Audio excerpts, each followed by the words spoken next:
We're joined in the studios this morning with Wilhelmina Williams and Phyllis Cobble, and they are members of the Blue Springs Historical Association. Good morning, Wilhelmina.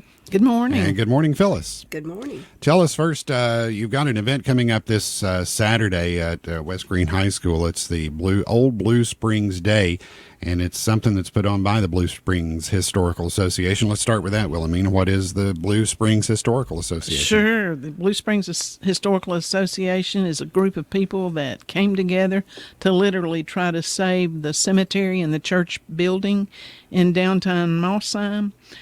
It's a beautiful place. It has lots of historic significance, and we wanted to be sure to save the building and the cemetery so that it could tell the story and preserve the history in this important area in downtown Mossheim. The church I would say it's just about the oldest structure in Mossheim. I mean, are there any others that are older than that? There may be some houses, but this is the third building on that site. Yeah. Actually, the first building was a log structure, and it was built about 1810, and then the official church congregation was formed before 1811.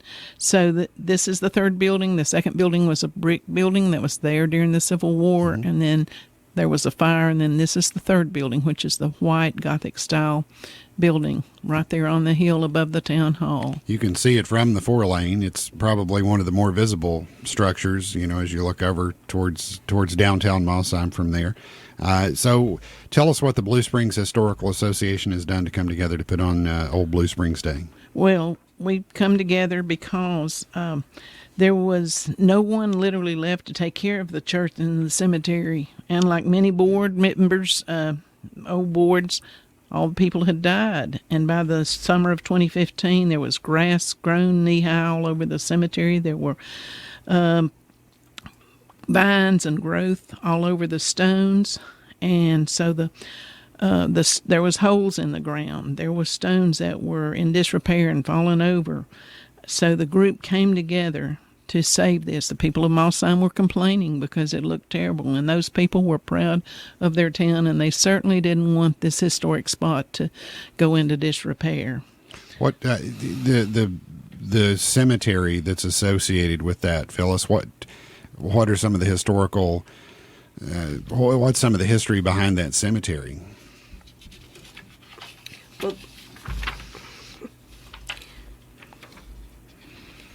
Well, there's several people that are buried there that go way back in time. In the era, the congregation generally allowed anyone to be buried there without charging them and money for a plot.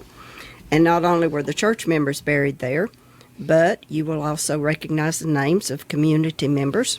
And Ron, we think you've got a member buried there. I do. My grandmother's parents are buried on that side. You've got the division there. There's the cemetery that goes with the church, and then Mossheim Central has the adjacent cemetery there. I've got people on both sides of the road there, so to speak, but they're all from the same family.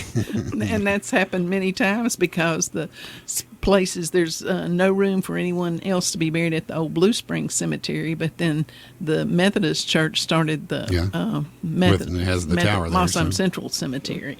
So it is a historical place. Do you know how many total are buried there, did you say? Well, there's about 400 grave markers there. There's about 200 that are unmarked graves, plus an area that has limbs and unknown soldiers, both Union and Confederate, are buried that died as a result of the Civil War. Really? And that was at the Battle of Blue Springs, fought in the community during October of 1863.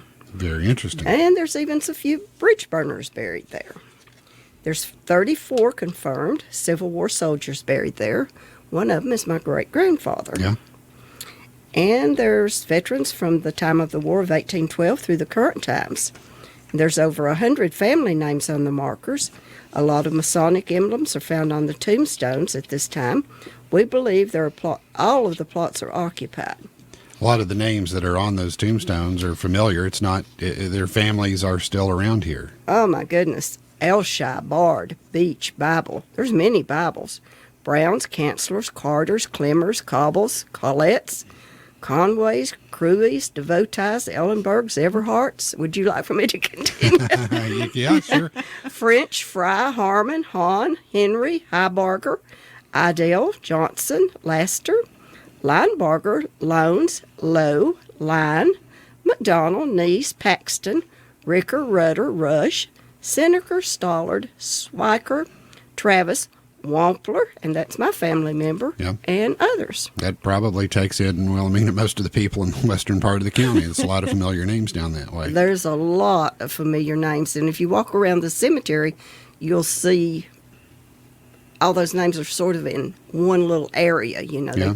they tried to bury the family members close together. It didn't always work that way, but Yeah, that's one thing I find interesting about going into old cemeteries is how they honored and remembered people. You know, there's a disturbing amount of lambs on cemetery gravestones for the children that, you know, and seeing the dates that people lived and died. And you know, I guess in most of those old cemeteries you don't find a mother and father that don't have an infant buried nearby that didn't survive to adulthood. very seldom. A lot of those in there. So you've got the cemetery and you've got the church, and obviously to keep it up, it takes money. And That's you know, right.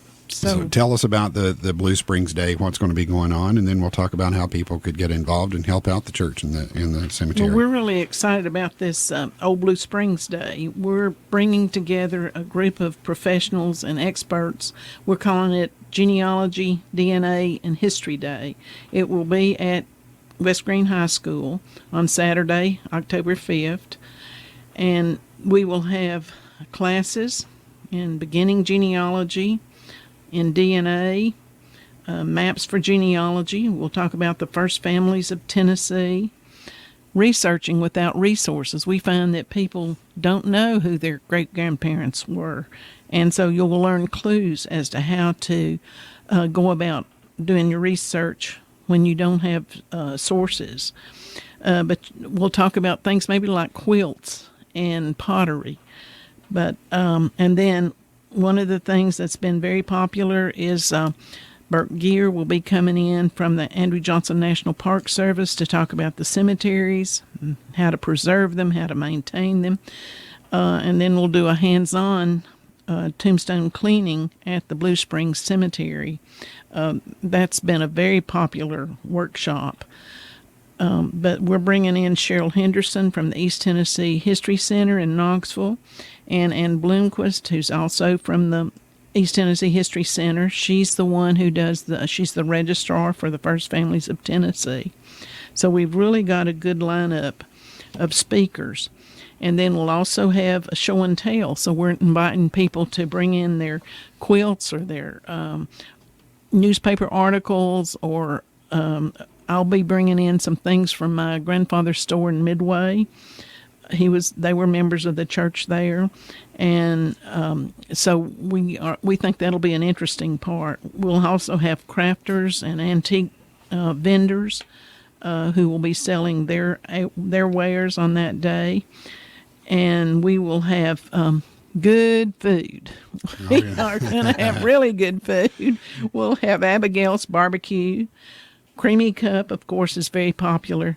And who can do without a donut from Peggy Ann Bakery? Oh, well, and desserts and all those goodies. So I'm going to have to send for a takeout plate. yes, So, please do. you said your grandfather had a store in Midway? He did. He had a store in Midway, and one of the things they would do is when people would buy so many products, they would keep a tab on what they would buy, and then they gave away these beautiful pieces of china, and they're marked on the bottom in gold with especially for you from the Clemmer Mercantile Store.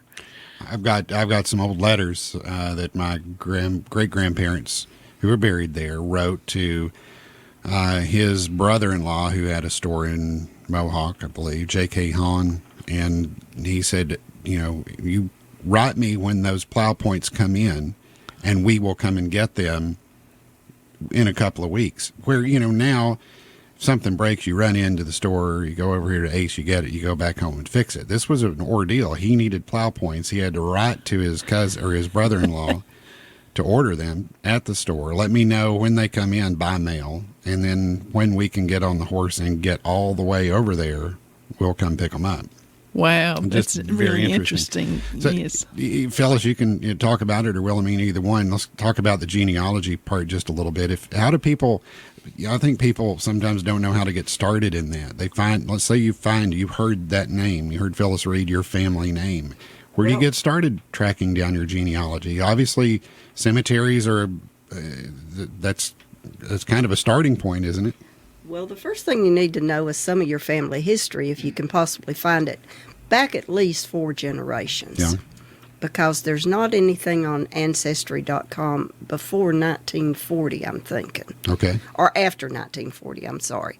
So if you can get back that far, then you can go to the cemeteries or you can go to Ancestry.com. The the Genealogy Center in Greenville is fantastic. Do they have, Wilhelmina, the list of who's buried in what plots at all cemeteries, including this, or some of them, or many of them? In Greene County, we Yeah. were very fortunate. Starting way back in the Depression area, there was a group that funded an identification of the cemeteries and who's buried there, and then that has been updated through time. So we're very fortunate here in Greene County. We've got very good records, and those can be found at the Greenville Greene County Genealogy Library. Some people call it the Cox Library. Yeah. But the beginning genealogy, our first class of the day will be people will receive the basic forms and get instructions on how to fill out those forms, starting with themselves. That's neat. That's a good way to do that. So let's wrap up talking about the cemetery and the building itself. There was a whole lot of work that I know went into getting that place cleaned up to begin with, but it's cost a lot of money for you all to maintain it over the years too. Yes, the board of directors, they wanted to have the cemetery taken care of first. And so we've spent over $22,000 getting the cemetery in order. The second project is to get the building in shape. And we're looking at probably $330,000 for that. So we are working hard to raise the money for that. If people want to get involved, they certainly could come out to the Old Blue Springs Day this Saturday. That'd be a good place to start, right? Right, that's a good place to start. That's it's free. It's open to the public. Again, at West Greene High School from 9:30 to 4, and we do ask for donations. And any other ways they want to get involved, they can get in touch with the Blue Springs Historical Association. How? Yes, or they can call me at 423-257-4235, or call Ann Cobble at her home, and her phone number is 422-4957. Lots of activities going on this weekend. Saturday, October 5th, it's Old Blue Spring Day, a genealogy, DNA, and history day.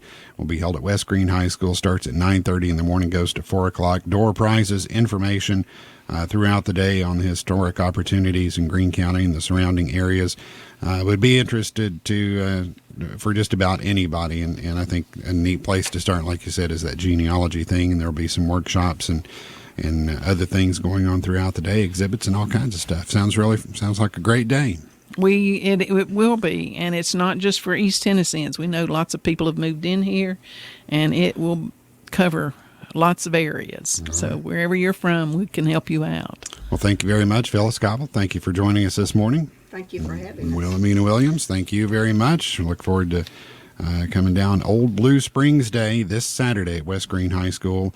It's a fun family event. Registration and all the events begin at 9:30, and it goes till 4 o'clock. And of all the things, you're going to have Peggy and Bakery Donuts there. Very good. That's a smart decision.